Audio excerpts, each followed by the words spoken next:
Wilhelm Leibl. B. Cologne, 1844, D. Würzburg, 1900. Wilhelm Leib. Studied in his hometown of Cologne and at the Munich Academy, but his reputation as the leading realist painter of late 19th century Germany came after working with Gustave Courbet in France. Courbet was impressed by a portrait he had seen by Leibl at an exhibition in Munich in 1869, and he subsequently invited him to Paris. Their collaboration was cut short by the Franco-Prussian War in 1870. Leibl had already adopted his mentor's practice of portraying everyday rural life. After a short stay back in Munich, Leib moved to the country and spent the rest of his life in various villages around Bavaria. During the 1870s, he developed a meticulous style that emulated the work of Holbein, but later his technique became softer and more fluid, as he worked directly on the canvas with no preliminary drawings. Lifeline. 1844, born in Cologne, 1864 in his early 20s, studies at the Munich Academy.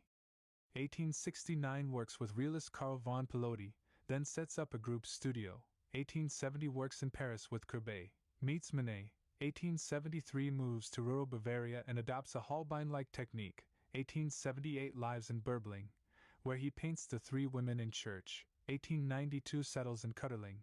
1900 dies in Würzburg. The old farmer while living in Skondorf am Ammersee in 1874–75, Leibl painted portraits of peasant folk. Their great detail and enamel-like finish typified what came to be known as his Holbein period.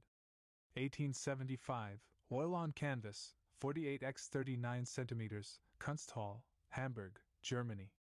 Three Women in Church, perhaps Leibl's best-known work, this painting is the culmination of his Holbein period. The unsentimental subject is treated in delicate detail, and the somber atmosphere is intensified by the solid, smooth finish of his intricate brushwork. 1882, oil on panel, Kunsthal, Hamburg, Germany. Adolph Menzel.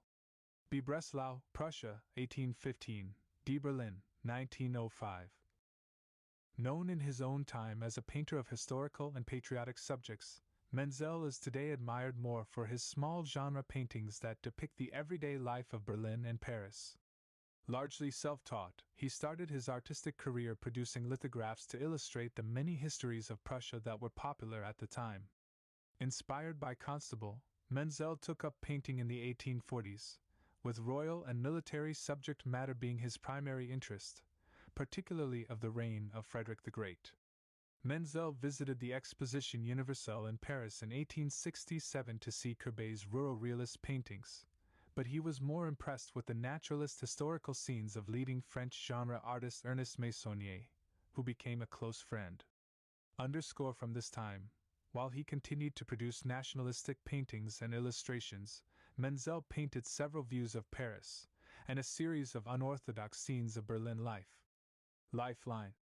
1815, born in Breslau, Prussia, now Wrocław, Poland. 1832 takes over his father's lithographic workshop after his death. 1839 sees paintings by John Constable in Berlin. 1839 illustrates Franz Kugler's History of Frederick the Great. 1861 invited to paint the coronation of Wilhelm I of Prussia.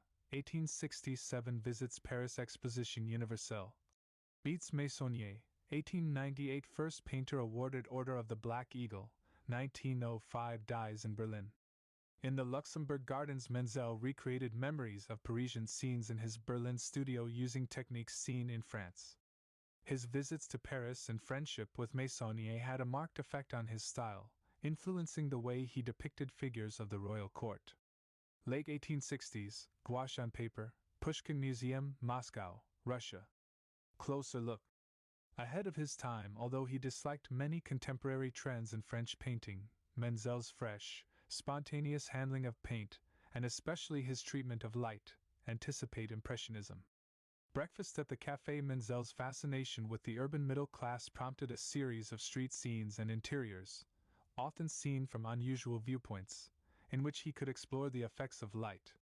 He also had an eye for the minutiae of city life, which sometimes verged on caricature. 1894, Gouache on paper, 19 x 12 cm, Kunsthal, Hamburg, Germany. Llya Repin. Chugyev, Ukraine, 1844, D. Kwakala, 1930.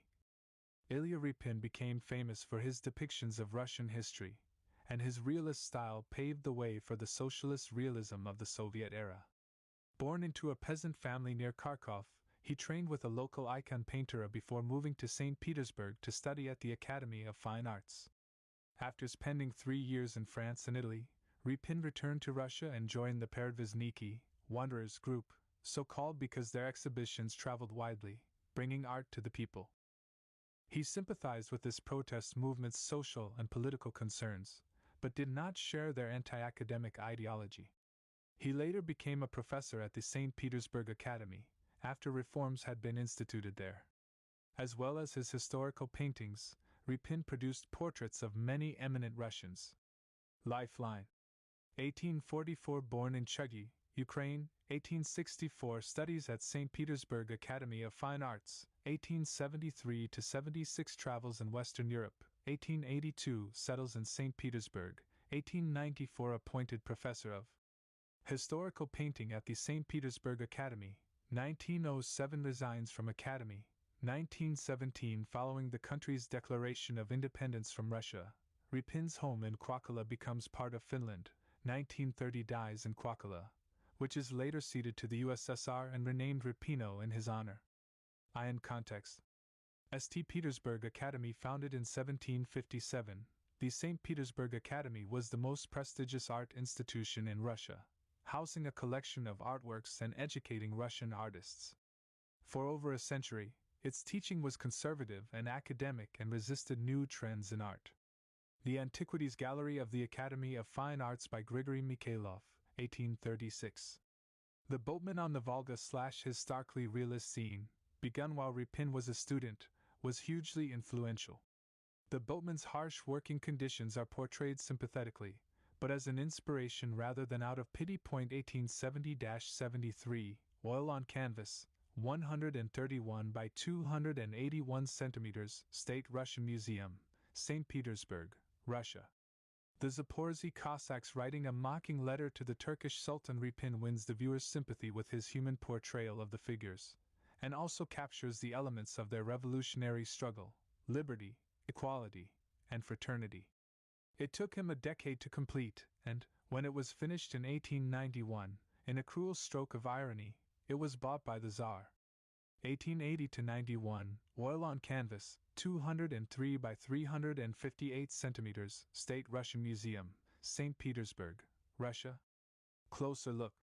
Center circle. Repin creates a mood of camaraderie by interrupting the horizontal aspect of the picture with a central circle of figures. While most of these incline sympathetically inwards, for one lean back in laughter, one directly out of the picture into the viewer's space. Ivan Kramskoi. Novaya Sotnya, 1837, St. Petersburg, 1887. Kramskoi was leader of the Russian democratic realist movement. He studied at the St. Petersburg Academy, organizing a protest there in 1863 against the institution's old-fashioned ideas, and founding the Peredvishniki, Wanderers group. Believing it was an artist's duty to take a political stand, Kramskoi painted portraits of sympathetic contemporaries, including author Leo Tolstoy, painter Lvan Shishkin, and art collector Pavel Tretyakov, as well as peasant subjects and several studies of Christ that dealt with ethical rather than theological issues. Christ in the Wilderness, detail. Kramskoi's portrayals of Jesus symbolize the moral choices of the individual, particularly his interpretation of Christ in the wilderness as a crisis of conscience. 1873, oil on canvas, 180 by 210 centimeters, Tretyakov Gallery, Moscow, Russia. Nikolai Ghe. Voronezh, Russia, 1831, D. near Plisky, Ukraine, 1894. Ghe, a founding member of the Peredvishniki, Wanderers, with Kramskoi, was born into a landowning family descended from French nobility. He studied mathematics in Kiev and St. Petersburg before attending the St. Petersburg Academy of Fine Arts. He later worked as a painter in Rome and Florence. Ghe's most characteristic paintings were of religious subjects, but these were typically treated as moral or psychological human dramas, and presented with intense and almost expressionist contrasts of color, light, and shade. In 1876, he returned to the countryside, buying a farm near Plisky, where he died in 1894. The Last Supper. Ghe's humanist interpretation of the Last Supper was his first major work, and a break with traditional portrayals of the subject. He shifted the emphasis from religious to psychological tensions, and the conflict between Judas and Christ was seen as an allegory of the divisions in Russian society.